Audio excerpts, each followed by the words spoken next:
အားလုံးပဲမင်္ဂလာပါ SMA Entertainment မှာပြန်လည်ကြိုဆိုလိုက်ပါတယ်ဒီကနေ့ကျွန်တော်တင်ဆက်ပေးသွားလိုတဲ့အကြောင်းအရာလေးကတော့9ရက်သားသမီးများအတွက်တပတ်စာကံကြမ္မာဟောစာတမ်းပဲဖြစ်ပါတယ်15ရက်နေ့8လ2021မှ21ရက်နေ့8လ2021အထိတနင်္ဂနွေသားသမီးများအတွက်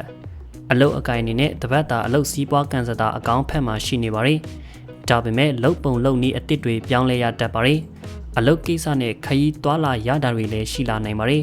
်ခရီးသွားခဲ့မယ်ဆိုရင်တော့အောင်မြင်တဲ့ခရီးမျိုးဖြစ်ပါတယ်လက်ထဲမှာရွှေငွေဝင်လာနိုင်ပေမဲ့လည်းတစ်ဖက်မှာအကုန်အကျများနေအောင်မှာဖြစ်ပါတယ်ကျမ်းမာရေးကတော့ဒီတစ်ပတ်မှာဘေးဥပတ်ကင်းပါမယ်ကျမ်းမာပါမယ်မလိုအပ်ပဲစိတ်အပင်ပန်းခံတာကိုလျှော့ပါလူမှုအိမ်ထောင်ရေးကတော့မေတ္တာရေးမှာတဦးအပေါ်တဦးနားလည်မှုတွေပို့ပေးလာနိုင်ပါမယ်တာယာချမ်းမြေ့မှုပါတိုးပွားလာပါမယ်အိမ်သူအိမ်သားမိသားစုချင်းတွေထဲမှာအပြန်အလှန်ကူညီဖေးမမှုတွေပေးလာပါမယ်လူမှုဆက်ဆံရေးကဏ္ဍမှာတော့ပတ်ဝန်းကျင်ပြောင်းသွားတာမျိုးဖြစ်ပါမယ်တဘောထားအမြင်လည်းပြောင်းပါမယ်ကံကောင်းစီအယောင်ကရောင်စုံကွက်နဲ့အပြာနုရောင်ဖြစ်ပါတယ်ကံစမ်းနေတဲ့ကဏ္ဍကတော့6နှစ်1ကဏ္ဍဖြစ်ပါတယ်ကံကောင်းစီအရက်ကမြောက်အရက်နဲ့အနောက်အရက်ဖြစ်ပါတယ်ကံကောင်းစီရဲ့နေရကတောက်ကြတနင်းတနွေနေ့ဖြစ်ပါတယ်ရတရားအနေနဲ့နေ့စဉ်မနေ့တိုင်းအိမ်ကအဖေမှာတစ်သီးတမီမျိုးကိုကတ်လူပြီးတော့လိုရာဆူတောင်းပေးလိုက်ပါတနင်္လာသားသမီးများအတွက်အလုတ်အကိုင်အနေနဲ့တရင်ပတ်အစမှာအခက်အခဲတွေရှိနေပေမဲ့နောက်ပိုင်းမှာတဖြည်းဖြည်းအလုတ်တွေပိုကောင်းလာပါမယ်ငွေရေးကြေးကလည်းကံကောင်းနေပါတယ်ပုံမှန်ဝင်ငွေအပြင်တခြားရပေါက်ရလမ်းမျိုးပေါ်လာတတ်ပါတယ်စီးပွားကံကောင်းမဲ့ကာလဖြစ်လို့ကြိုးစားအားထုတ်ရပါမယ်အလုတ်အသစ်တွေစနိုင်ပါမယ်ကျမ်းမာရေးကတော့နေထိုင်ကောင်းပြီးကျမ်းမာမယ်လားဖြစ်ပါတယ်နေမကောင်းခဲ့လည်းပြန်တက်တာပါမယ်လူမှုအိမ်ထောင်ရေးကတော့ဒီတစ်ပတ်မှာအချစ်ရေးအိမ်ထောင်ရေးအပိုင်းမှာတော့စိတ်ဆင်းရဲစရာတွေများတတ်ပါတယ်တယောက်နဲ့တယောက်မကောင်းမရင်အပြစ်ရှာတာများပြီးတော့ဆက်ဆံရေးအဖို့အထက်များနေပါမယ်ပြင်ပလူမှုဆက်ဆံရေးအပိုင်းမှာလည်းကိုယ့်အတွက်အကျိုးမရှိပဲဖြစ်နေပါမယ်လူလိမ်တွေကိုတတိထားရပါမယ်ကံကောင်းစီအယောင်ကအဖြူစွတ်စွတ်နဲ့ပလဲအောင်ဖြစ်ပါတယ်ကံစမ်းနိုင်တဲ့ကဏ္ဍကနှစ်ကိုကဏ္ဍဖြစ်ပါတယ်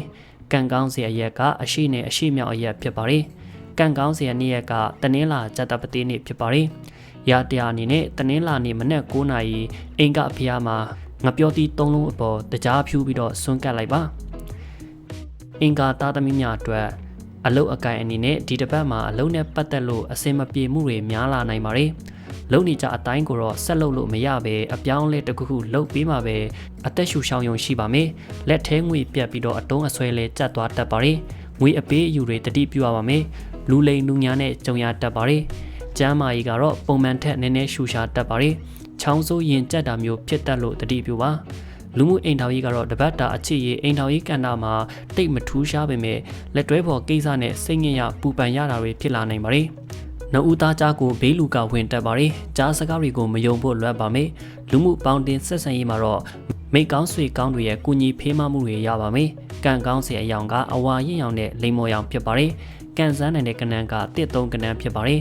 ကံကောင်းစီအရက်ကမြောက်အရက်ဖြစ်ပါတယ်ကံကောင်းစီအနည်းရက်ကတောက်ကြအင်္ဂါနေ့ဖြစ်ပါတယ်ရတရားအနေနဲ့အင်္ဂါနေ့မနေ့စောစောအင်္ဂါအဖေမှာအုံတို့ခောက်ဆွဲစွန့်ကပ်ပြီးတော့ဆူတောင်းပေးရပါမယ်ဗုဒ္ဓဟူသားသမီးများအတွက်အလုတ်အကိုင်အနေနဲ့ဒီတစ်ပတ်အလုတ်အကိုင်စီးပွားရေးမှာအတော်တစ်ဖြစ်ထွန်းမှုတွေရှိပေမဲ့ကိုရိုင်းကလေးအနက်မထားတာပေါ်ဆမိတာကြောင့်ထိခိုက်နစ်နာရတတ်ပါတယ်မလိုအပ်ပဲအတွားအလာတွေနဲ့လူမှုရေးကိစ္စတွေအချိန်ပေးတာကိုလျှော့ရပါမယ်ငွေကြေးကိစ္စမှာကံကောင်းတတ်ပေမဲ့အလီလီခွဲယူနေရပါမယ်ကျမ်းမာရေးကတော့ယောဂဟောင်းအနာဟောင်းတွေပြန်ပေါ်တတ်ပါတယ်ကျမ်းမာရေးအားနည်းချူရှာနိုင်ပါတယ်လူမှုအိမ်ထောင်ရေးကတော့မေတ္တာရေးကံကဒီတစ်ပတ်မှာအကောင်းဆုံးဖြစ်လာနိုင်ပါတယ်ပျော်စရာရွှင်စရာတွေကလည်းအများကြီးတုံတွေ့ရတတ်ပါတယ်လူပြိုလူလွတ်တွေဆိုရင်တော့ဖူးစာဖက်လက်တွဲဖော်နဲ့စုံစည်းခွင့်ရပါမယ်ကံတွေကောင်းနေလို့အံ့အားသင်ရတတ်ပါတယ်မိတ်ဆွေအပေါင်းအသင်းတွေကလည်းကိုကိုကူညီပါမယ်ကံကောင်းစီအယောင်ကအဝါရင်အောင်နဲ့အဖြူစွတ်စွတ်အယောင်ဖြစ်ပါတယ်ကံစမ်းနိုင်တဲ့ကဏ္ဍကနှစ်ငါးကဏ္ဍဖြစ်ပါတယ်ကံကောင်းစီအရက်ကအရှိနဲ့မြောက်အရက်ဖြစ်ပါတယ်ကံကောင်းစီအနည်းရက်ကအင်္ဂါနေ့ဖြစ်ပါတယ်ရတရားအနေနဲ့ဗုဒ္ဓဟူးနေ့မနက်ပိုင်းစေတီဖျားတဆူရဲ့ရင်ပြင်တော်မှာတပြက်စီတန့်ရှင်ရေးလုပ်ပေးလိုက်ပါ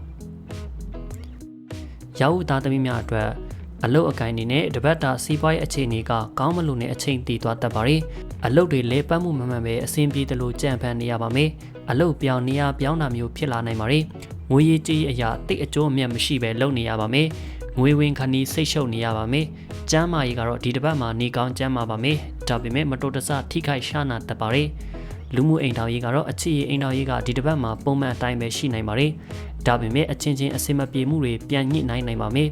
အလုံးနဲ့မိသားစုဘဝအကြားအစင်မပြေမှုတွေကိုပြန်ထိန်းနိုင်ပါမယ်ပေါင်းတင်ဆက်ဆံရေးပိုင်းမှာတော့ကိုယ့်အပေါ်မကောင်းတဲ့သူတွေရှိနေတတ်ပါတယ်တတိထားပေါင်းရပါမယ်ကံကောင်းစီအယောင်ကအနီရင်ရောင်နဲ့ကြက်သွေးရောင်ဖြစ်ပါတယ်ကံစမ်းနိုင်တဲ့ကဏ္ဍက3ကိုကဏ္ဍဖြစ်ပါတယ်ကံကောင်းစီအရက်ကအရှိတောင်အရက်ဖြစ်ပါတယ်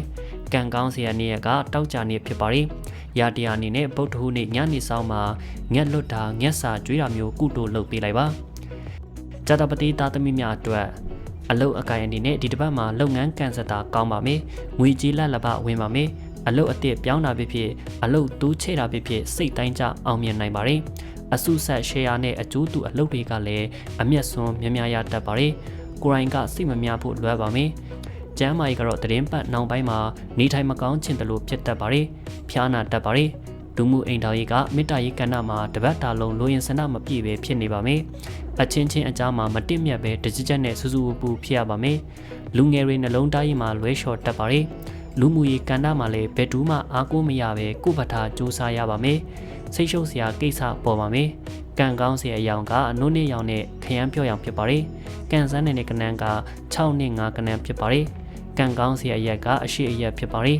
ကံကောင်းစရာနေ့ရက်ကတနင်္ဂနွေဇတပတိဖြစ်ပါတယ်ရာတရားအနေနဲ့တပတ်တာအတွင်းနေ့စဉ်မနေ့တိုင်းအင်္ဂါဘေးမှာကြောက်ကြောမှုကတ်လူပေးလိုက်ပါတောက်ကြသားသမီးများအတွက်အလုတ်အကိုင်အနေနဲ့ဒီတစ်ပတ်အလုတ်စီးပွားကိစ္စမှာတဲထဲရည်သွန်တယ်လို့ဖြစ်တတ်ပါတယ်အကြောင်းမဲ့ငွေကုန်ဆုံးရှုံးမှုတွေလည်းဖြစ်တတ်လို့တတိပြုရပါမယ်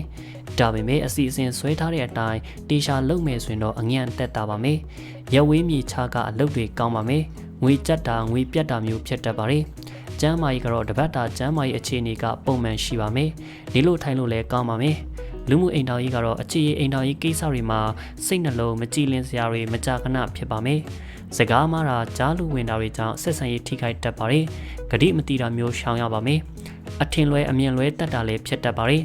လူမှုရေးမှာတော့ကိုယ့်အပေါ်ကိုကြီးဖေးမတူရများပါမယ်ကံကောင်းစေအယောင်ကအပြာနဲ့ခရမ်းပြဖြစ်ပါတယ်ကံစမ်းတဲ့ကဏ္ဍက6-3ကဏ္ဍဖြစ်ပါတယ်ကံကောင်းစေအရက်ကမြောက်နဲ့အရှိမြောက်အရက်ဖြစ်ပါတယ်ကံကောင်းစေအနည်းရက်ကတောက်ကြအင်္ဂါဖြစ်ပါတယ်ရာတရားအနေနဲ့အင်္ဂါနေ့မနက်ပိုင်းမှာတန်ကာဒါမှမဟုတ်တီလရှင်တွေကိုစွန်းဆန်တတ်နိုင်တဲ့လောက်လူဒန်းလိုက်ပါစနေသားသမီးများအတွက်အလုတ်အကိုင်အနေနဲ့လုပ်ငန်းစီးပွားကန်စတာနည်းနည်းအငြန့်ရှိပါမယ်လုပ်တိုင်းမဖြစ်တာမျောလင့်ထားတာနဲ့မတူတာတွေတွေ့ကြုံရပါမယ်အလုတ်ထဲမှာအခြေအတင်တွေအငင်းအခုံတွေဖြစ်တတ်ပါတယ်စိတ်ပူပန်မှုတောကတွေဖြစ်ပြီးမှအလုတ်အဆင်ပြေသွားတတ်ပါတယ်ငွေကြေးအတွက်နဲ့လူရောစိတ်ပါပင်ပန်းရပါမယ်ကျမ်းမာရေးကတော့ခေါင်းမူခေါင်းနောက်ဖြစ်ပါမယ်